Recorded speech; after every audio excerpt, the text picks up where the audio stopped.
Hello students, my name is Hitesh Jain. आज हम हमारा नया टॉपिक स्टार्ट कर रहे हैं, गाउस के नियम के महत्वपूर्ण तथ्य। गाउस का नियम कल हम लोगों ने पढ़ा था। गाउस के नियम के अनुसार किसी भी बंद पृष्ठ से निर्गत फ्लक्स उस पृष्ठ द्वारा परिबद्ध कुल आवेश और 1/एप्सिलॉन नॉट के गुणनफल के बराबर होता है। कल हम लोगों ने ये चीज़ पढ़ी थी और साथ में ये भी चीज़ पढ़ी थी कि गाउस का नियम सिर्फ वहीं लागू होता है जहाँ पर पृष्ठ बंद होते हैं, और पृष्ठ बंद करने के लिए हम काल्पनिक बंद पृष्ठों की कल्पना करते हैं जिन्हें हम गाउसियन पृष्ठ कहते हैं। अब यहाँ पर ये बात आती है कि भाई कौन कौन सी चीज़ें हैं जो गाउस के नियम में हमें ध्यान रखनी है। तो सबसे पहली और सबसे इम्पोर्टेंट थिंग ये होती है कि जब हम गाउस के नियम की बात कर रहे हैं तो पहली चीज़ ये है कि आवेश पूर्णतया परिबद्ध होना चाहिए।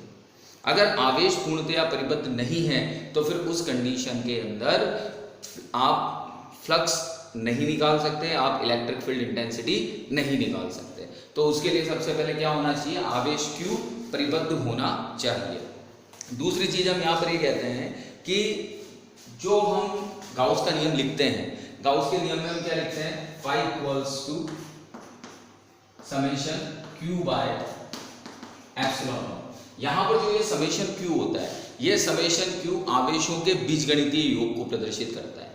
यानी एक सिस्टम, कोई भी बंद पृष्ठ आपको दिया हुआ है, जैसे यहाँ पर ये एक बंद पृष्ठ दे दिया, इसके अंदर ये Q1, Q2, Q3, जब आपसे पूछा जाएगा कि इसका फ्लक्स कितना है तो आप कैसे लिखेंगे, phi equals to Q1 plus Q2 plus Q3 upon epsilon not. तो ये Q1 plus Q2 plus Q3 किसको रिप्रेजेंट कर रहा है, समेशन Q को। तो यानी समेशन Q हमेशा आवेशों के बीजगणितीय योग को प्रदर्शित करता है। सबसे पहला और इम्पोर्टेंट थिंग ये है जो हमारे गाउस के नियम से रिलेटेड है। दूसरी चीज हम बात करते हैं कि जो कुल विद्युत फ्लक्स है फाई का मतलब ये होता है कि कितनी बल रेखाएं अंदर जा रही हैं और कितनी बल रेखाएं बाहर आ रही हैं। यानी निर्गत फ्लक्स और निवेशित फ्लक्स, निवेशित मतलब प्रवेशित, तो प्रवेशित फ्लक्स और निर्गत फ्लक्स का बीजगणितीय योग जो होगा वो हमेशा कुल फ्लक्स को रिप्रेजेंट करेगा। यानी जब हम फाई नेट लिखते हैं तो फाई नेट इक्वल्स टू, जब हम यहाँ फॉर्मूला लिखते हैं phi net equals to phi निर्गत माइनस फाई प्रवेशित, ये होता है। ठीक है, मैंने आपको पहले बताया कि जो इनवर्ड फ्लक्स होता है, अंदर जाने वाली बल रेखाएं जो होती हैं वो हमेशा कैसी होती हैं, हमेशा कैसी होती हैं, नेगेटिव, और जो बाहर आने वाली बल रेखाएं होती है वो हमेशा कैसी होती है, पॉजिटिव। अब एक एग्जांपल देता हूं मैं कि सपोज 10 बल रेखाएं अंदर प्रवेश की, ठीक है, या 5 बल रेखाएं अंदर प्रवेश की और बाहर जो था वहां से 7 बल रेखाएं बाहर निकल गई। तो 5 बल रेखाएं अंदर प्रवेश कर रही हैं और 7 बल रेखाएं बाहर निकल रही है। इसका मतलब निर्गत फ्लक्स आपका कितना है, 7, और प्रवेशित फ्लक्स कितना है, -5, या प्लस करके यहाँ पर आप -5 कर सकते हो, कितना होगा 2। अब क्वेश्चन ये अराइज होता है दिमाग के अंदर कि 5 प्रवेश कर रही है और 7 बाहर निकल रही है, ऐसा कैसे पॉसिबल है। तो उस पृष्ठ के अंदर जो आवेश उपस्थित है वो खुद भी अपनी बल रेखाएं देगा, और जो बाहर वाला आवेश है वो क्या करेगा, वो अपनी बल रेखाओं को अंदर एंटर करवाएगा। तो बल रेखाओं की संख्या क्या होगी, बढ़ेगी। तो कुछ तो अंदर से बढ़ रही है और कुछ ऑटोमेटिकली बाहर से अंदर आ रही है। तो कुल मिलाकर प्रवेशित कम है और निर्गत ज्यादा है। तो जब हम कुल फ्लक्स निकालते हैं तो उसको हम लिखते हैं 7 प्लस, और प्रवेशित को लिखते हैं माइनस के रूप में। तो 7 - 5 कितना हो जाता है, 2 हो जाता है। तो यहाँ पर जब हम आवेश की बात करते हैं तो आवेश हमेशा किस रूप में आता है, निर्गत और निवेशित या प्रवेशित फ्लक्स के रूप में। कल मैंने आपको गाउसियन पृष्ठ के बारे में बताया था कि जो काल्पनिक पृष्ठ होते हैं वो काल्पनिक पृष्ठ सदैव क्या होते हैं, गाउसियन पृष्ठ कहलाते हैं। और किस काम के लिए आते हैं, आवेशों को परिबद्ध करने के लिए। कोई से भी आकार के हो सकते हैं, वो गोलाकार आकार के हो सकते हैं, वो बेलनाकार आकार के हो सकते हैं, ठीक है, लेकिन वो किसके आधार पर बनाए जाते हैं, वो आवेशों की सममिति के आधार पर बनाए जाते हैं कि आवेश कैसे सममित है, कैसे अरेंज्ड है।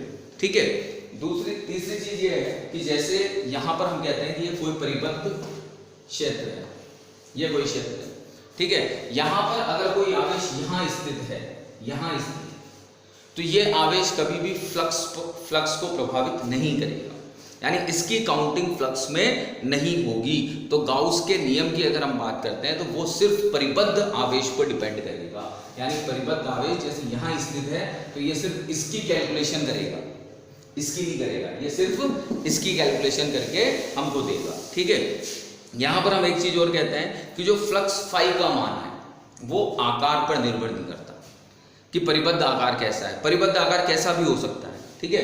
जैसे यहां पर हम बात करते हैं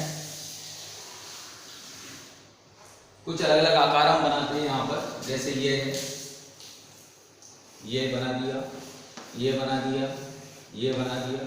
अब इन सब के अंदर क्या है, आवेश क्यू विद्यमान।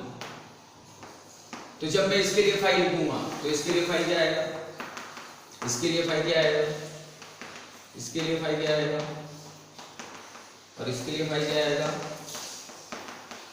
तो कहने का मतलब क्या हो गया कि हर स्थिति के अंदर चाहे आकार कैसा भी हो, जो फ्लक्स होगा उसका मान सदैव समान होगा। तो गाउस का नियम ये कहता है कि फ्लक्स का मान गाउसीय पृष्ठ के आकार, आकृति, क्षेत्रफल किसी पर भी निर्भर नहीं करता। उसके लिए तो आवश्यक ये है कि आवेश परिबद्ध होना चाहिए, बस। इसके अलावा और कोई कंडीशन रिक्वायर्ड नहीं है, ठीक है।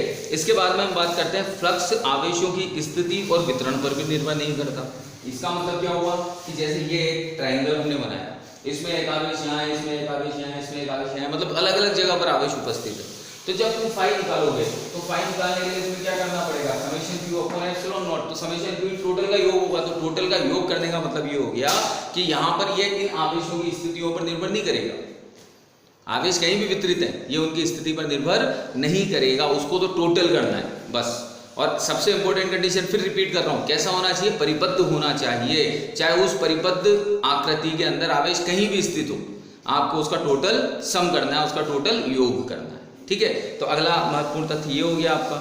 हम कहते हैं कि अगर परिबद्ध कोई भी बंद पृष्ठ है, उस अगला जो पॉइंट हम ले रहे हैं, ये इंपॉर्टेंट पॉइंट है थोड़ा सा, कि यदि कोई भी बंद पृष्ठ है और उससे परिबद्ध कुल आवेश शून्य है, कोई भी बंद पृष्ठ है और उससे परिबद्ध कुल आवेश शून्य है, तो अगर कुल आवेश शून्य हो गया तो ये हमारा फॉर्मूला रहा, ठीक है।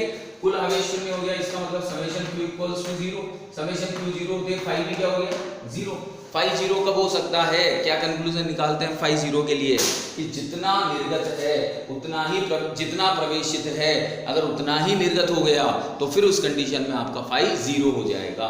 तो अगर हमसे ये कंडीशन पूछी जाती है कि किस स्थिति में आवेश परिबद्ध आवेश शून्य हो या किस स्थिति में फ्लक्स शून्य हो, तो हम कह सकते हैं कि जितनी प्रवेशित बल रेखाएं हैं, अगर निर्गत बल रेखाओं की संख्या भी उतनी ही है, तो जो यहाँ पर फ्लक्स का मान होगा वो क्या होगा, हमेशा शून्य रहेगा, ठीक है। तो ये एक अलग तथ्य हो गया आपका। इसके बाद में हमेशा ध्यान रखिएगा कि गाउस का नियम उन क्षेत्रों के लिए लागू होता है जो व्युत्क्रम वर्ग नियम का पालन करते हैं, क्योंकि ये कूलाम के नियम से ही रिलेटेड है।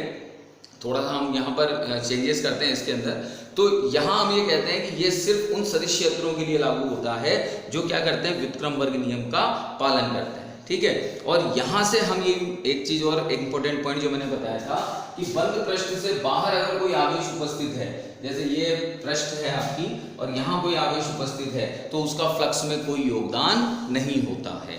अगर बंद पृष्ठ के बाहर कोई आवेश है तो उसका फ्लक्स में कोई भी योगदान नहीं होगा। तो ये कुछ महत्वपूर्ण तथ्य हैं जो फ्लक्स से रिलेटेड हैं और जो हमें ध्यान रखने हैं, और इनके बेस पे हम गाउस के नियम को आसानी से इसकी एप्लीकेशंस को सॉल्व करेंगे। ओके बेटा, थैंक यू।